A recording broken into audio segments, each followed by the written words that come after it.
Bismillahirrahmanirrahim. Assalamualaikum warahmatullahi wabarakatuh. Di sini Nisa pingin nyampein suatu akad dalam muamalah di ekonomi Islam.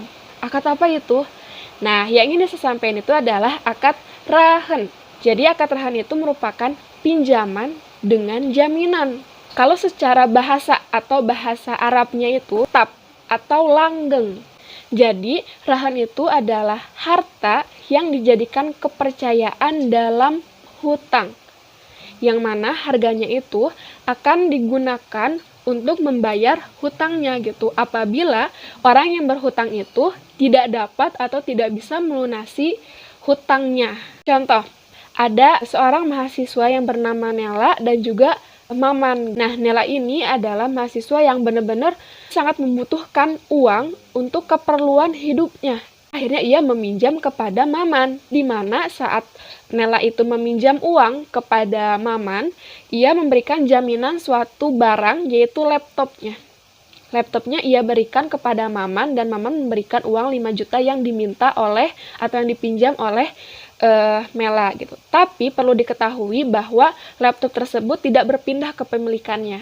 Laptop tersebut tetap jadi milik Mela, tapi jika Mela tidak bisa melunasi hutangnya, maka Maman boleh menjual laptopnya tersebut atas izin dari Mela sendiri. Lalu bagaimana sih sama hukum dari akad rahan ini? Jadi akad rahan ini hukumnya jaiz atau boleh. Kalau kita mengacu pada surat Al-Baqarah ayat 283, jika kamu dalam perjalanan dan bermuamalah tidak secara tunai, sedang kamu tidak memperoleh seorang penulis, maka hendaklah ada barang tangguhan atau rahan yang dipegang oleh orang yang berpiutang. Jadi perlu diingat ya, yang namanya utang itu tuh harus ada bukti notulensinya, harus ada bukti nyatanya. Kemudian bagaimana jika tidak ada seorang penulis untuk menuliskan hutang-hutangnya gitu? Maka kita boleh memberikan sebuah jaminan berupa barang. Kita langsung masuk ke rukun-rukun rahan ya. Jadi rukun rahan itu ada berapa? Yang pertama itu ada rahin dan juga murtahin.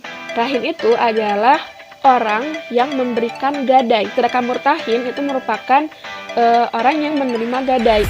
Nah, jadi untuk rahin dan murtahin ini ada syarat lagi nih. Yang pertama itu harus berakal ya. Yang kedua itu mumayyiz atau dapat membedakan mana yang baik dan mana yang buruk. Dan ketiga itu secara sadar. Kemudian rukun yang kedua itu adalah rahan atau marhun.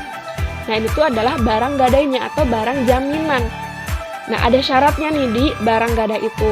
Syaratnya itu, barangnya tersebut harus dapat diperjualbelikan atau memiliki nilai.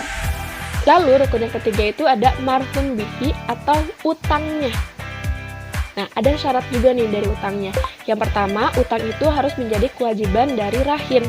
Terus yang kedua, utangnya itu harus jelas nominalnya, nggak boleh samar-samar. Yang ketiga, utangnya itu dapat dilunasi atau dari rahinnya itu menyanggupi untuk melunasi utang yang dipinjamnya. Terakhir, rukun keempat yaitu sigat atau ijab dan qabul. Syarat dari sigat itu tidak digantungkan dengan suatu syarat atau digantungkan untuk waktu mendatang. Seperti contoh, rahan ini tidak akan sah apabila Nela berkata kepada Maman bahwa ia akan menggadaikan laptopnya jika ia lulus kuliah, ataupun ia akan menggadaikan laptopnya untuk tahun yang akan datang.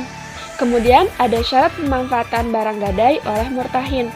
Yang pertama, jika hutangnya itu bukan termasuk ke dalam qard atau hutang karena jual beli, ataupun bukan termasuk ijarah utangnya itu. Misalkan A itu belum membayar sewa. Nah, kayak gitu. Nah, baru kalau bukan termasuk qard dan juga ijarah hutangnya itu, maka dari murtahinnya dapat memanfaatkan barang gadai yang diberikan oleh rahin. Nah, terus yang kedua, jika ternyata hutangnya itu merupakan qard atau ijarah gitu ya. Kalau itu berarti nanti murtahinnya itu tidak dapat memanfaatkan barang gadai yang diberikan oleh rahin. Sekian video pembahasan rahan dari saya. Mohon maaf apabila terdapat kesalahan kata. Saya Mardiatya Nisa, pamit undur diri. Wassalamualaikum warahmatullahi wabarakatuh.